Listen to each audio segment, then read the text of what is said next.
PhD student at the University of Alberta. And she is learning her Halkuminam language from her elders and has been working in language revitalization in community and academic settings for the past 4 years. She's very passionate about reclaiming language in her family and her communities, and her work centers around weaving Indigenous ways of being, learning, and teaching with linguistic ideology and technology. So Rae Anne has a presentation that she'd like to share with us. Thank you, Pamela, and thank you to everyone who spoke before me for the prayer and for the song. I really appreciate it. I'm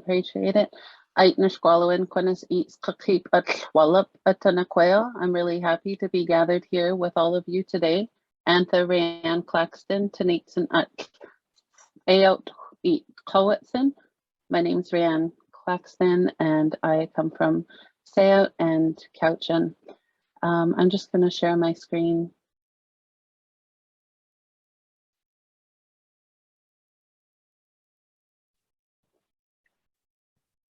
Okay.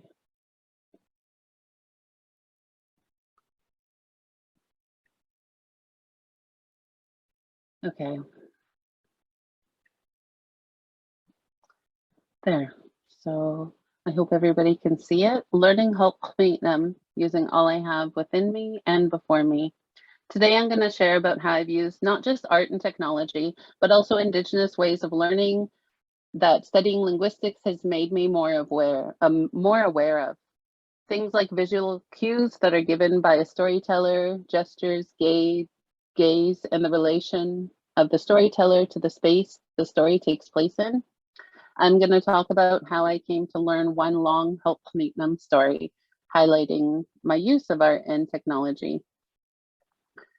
I already jumped ahead and did this part. It's customary where we come from to introduce ourselves, but I thought I'd include a picture of my grandparents here. I was lucky to be raised with my grandma seen back behind the table and my grandfather.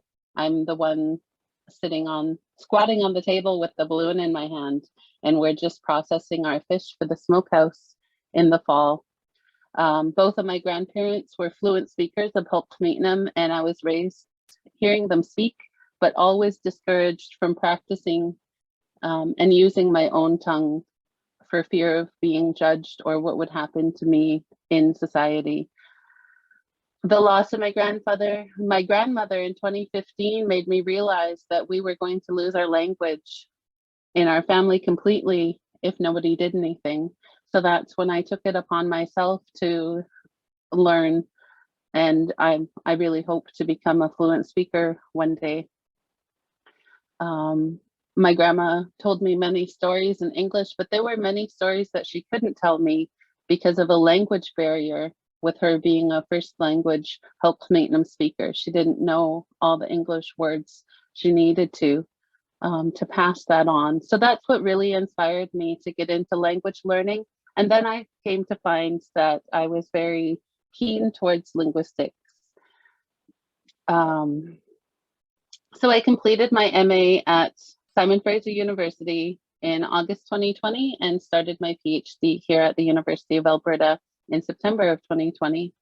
Just to give you an idea of where we're located, we're on Vancouver Island in the southern tip of Vancouver Island, what was formerly known as the Strait of Georgia.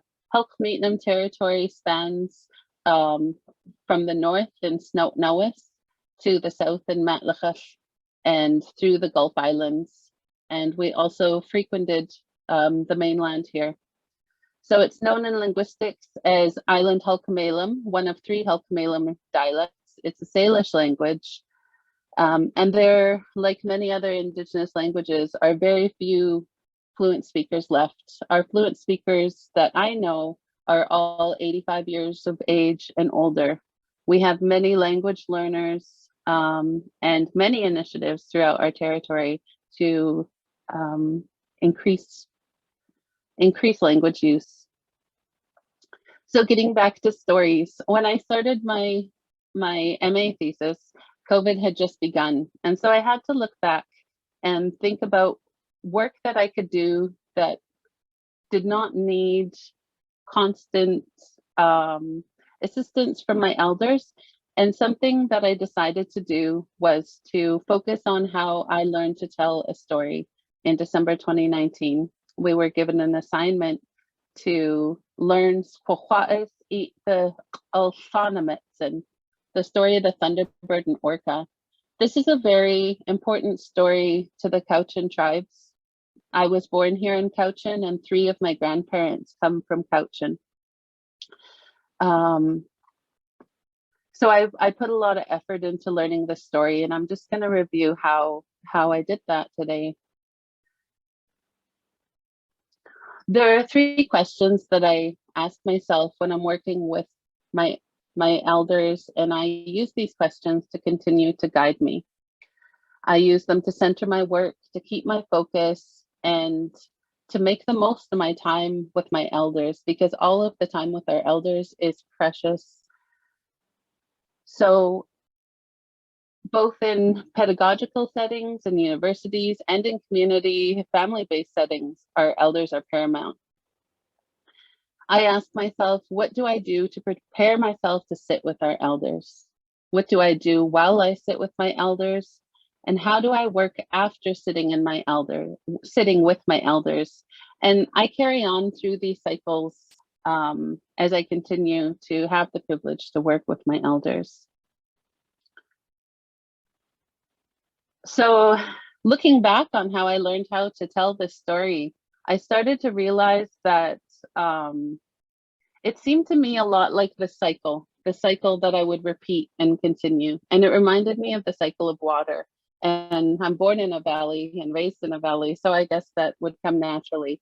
But I decided to make this visual to help other language learners. We use the river for many different reasons, especially travel. And the way I see storytelling is as a journey towards fluency. Always returning to the same stories and finding new things, visiting new places, and trying different techniques. So when you look at this picture, the ones that are in the water, there might be some times that are more easy to travel through, like the blue. And there may be times when the numbers are green, and those illustrate the rapids that may be a little more challenging to get through. And then there are some pieces on the land that I've colored green, and these are optional. You don't even need to do them, but it's like harvesting berries. You know, you're out on the water and you may see some berries on the side. You don't need to get out and get them, but it might make your day better. So starting with number 1, learning Squaxa's eat the and what did I do to prepare myself to sit with Ruby Stitamont? I should introduce Stitamont. This is late Dr. Ruby Peter. I had the honor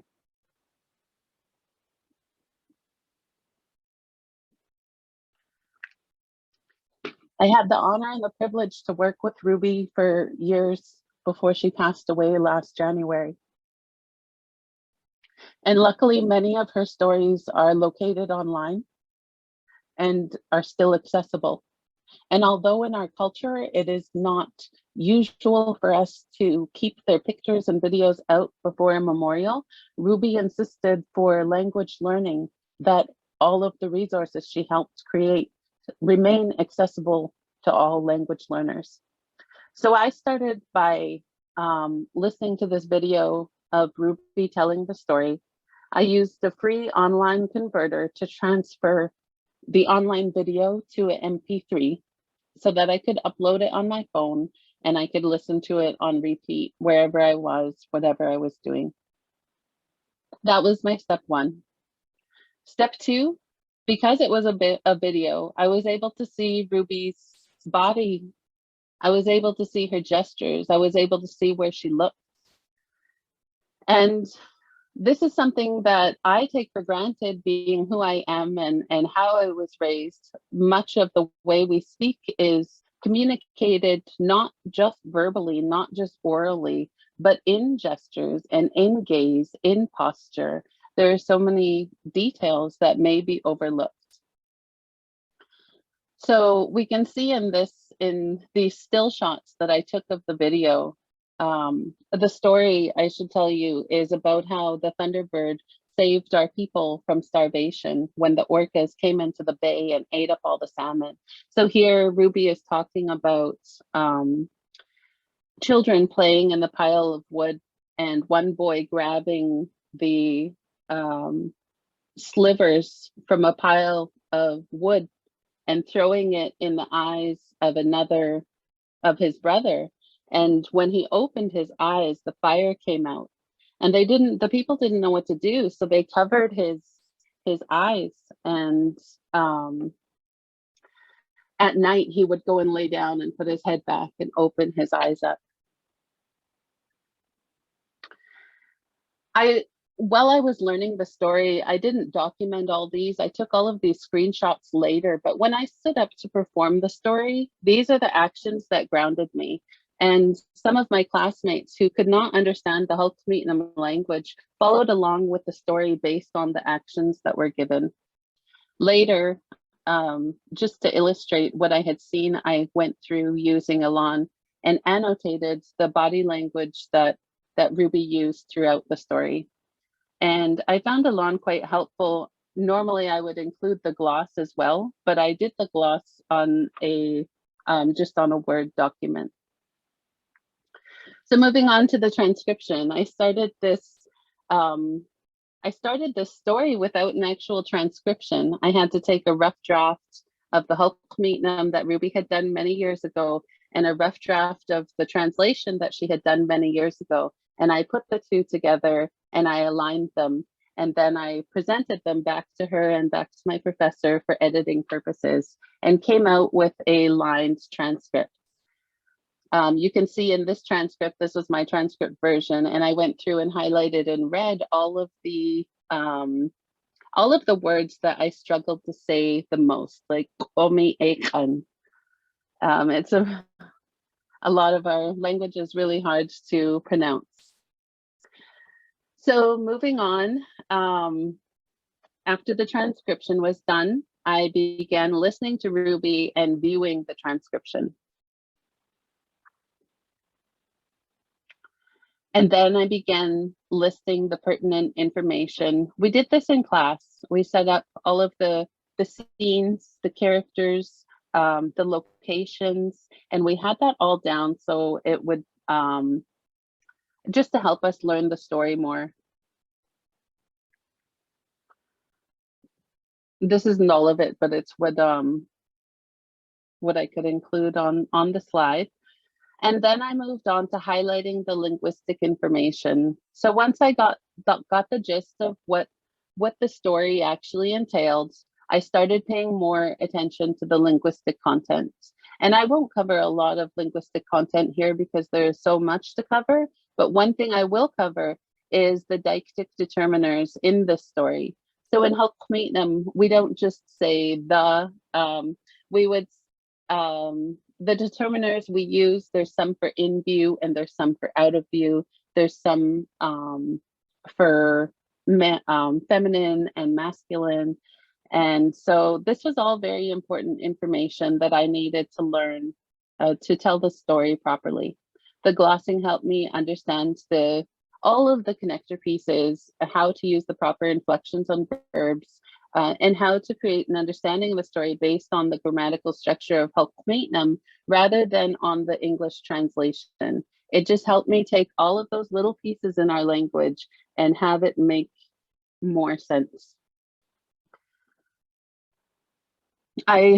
This also helped me pay attention in the same way with the gaze. They work together with the gestures, where the narrator was situated, because this is a real story in our land.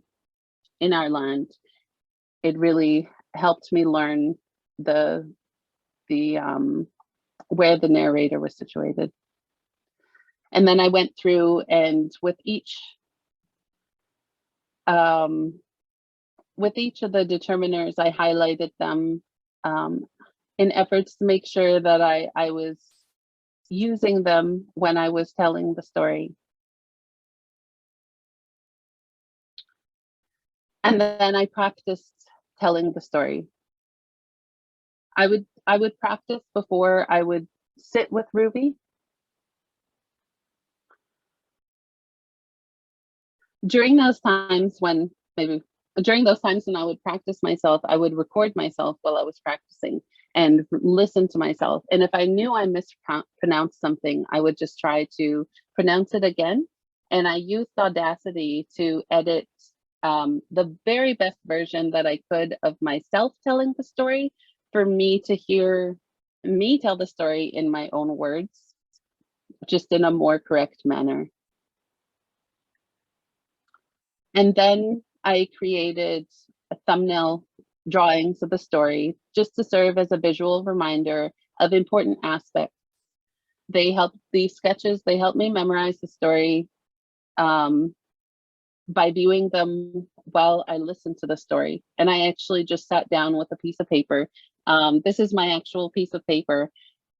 And I just drew little visual reminders of every piece of the story. And I also added some words that I had trouble remembering.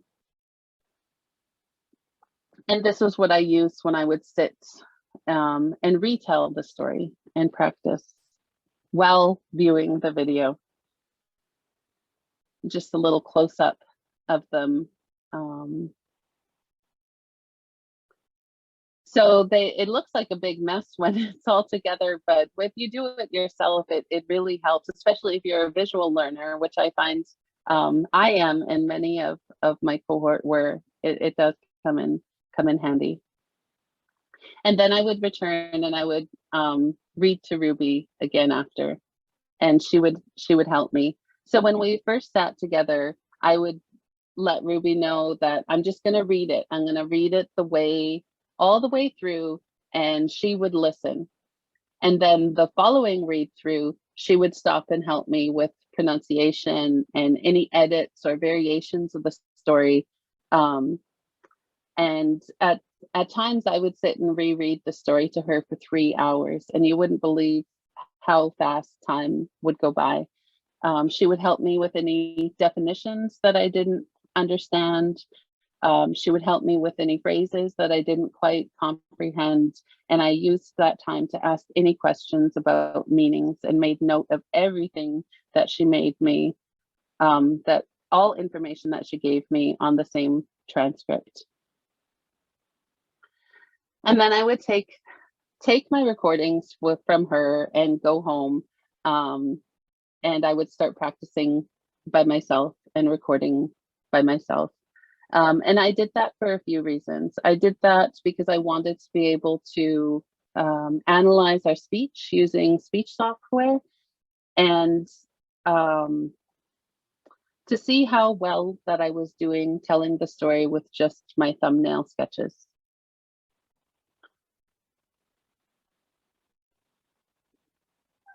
And then after I adapted the transcription and based on the recommendations that were made, and went back to sit with Ruby to work some more.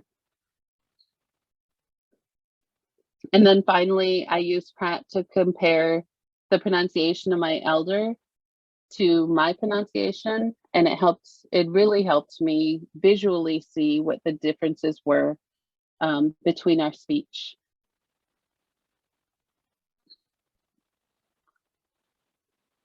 I wasn't thinking about testing the audio. I hope you can hear this.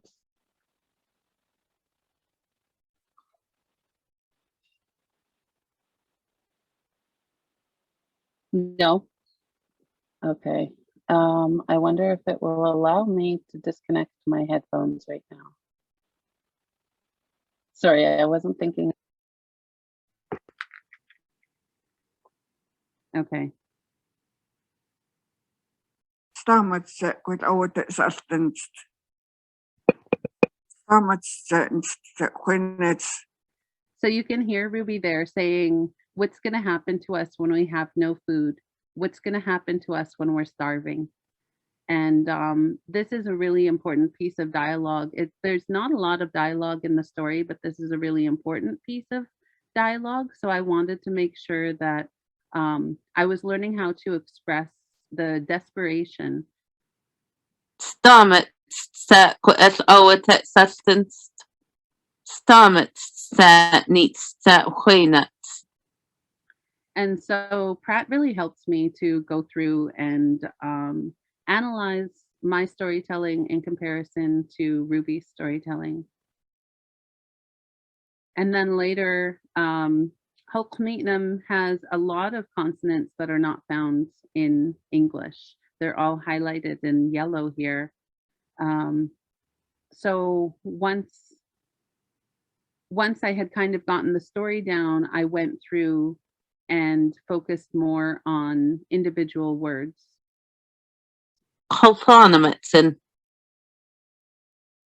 And I could visually see the differences in my pronunciation in comparison to Ruby's.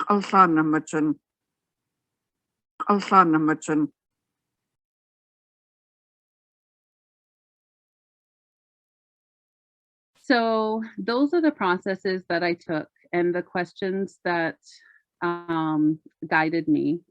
One day I'll hope to create a beautiful visual, but the PowerPoint does the job for it. And then I have a list of processes that I went through for the story.